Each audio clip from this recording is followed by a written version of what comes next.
haven't come here to be laughed at. Staff that are generally mucked about. I've come to sell my wares. They're guaranteed to cure hardcore, softcore, and pimples on the tongue. Right, now, what have we got here today? I'll tell you what we're doing. We've got the Muster F80 in-car radio cassette player as recommended by Nigel Mansell. No, this straight up, put up on something as important as this.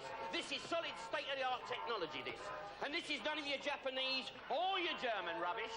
No, sir, this is actually made in Albania.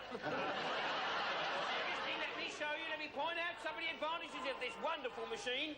It's got multiple presets, synthesized tuners, digital scan, auto-reverse graphic equalizers. It's got MW, FM, VHF, LCD, RMS, B&Q and ICI, and it comes complete with two. Not 1, 2, count of 1, 2, quadraphonic speakers. And I'm also giving away free, with this technological miracle, one Kylie Minogue LP. Wait a minute, only $10.99. No, listen, don't walk away. You could regret this for the rest of your life. I'll tell you what I'm going to do. Forget the Kylie Minogue LP, right? 10 quid. 10 quid, first come, first serve.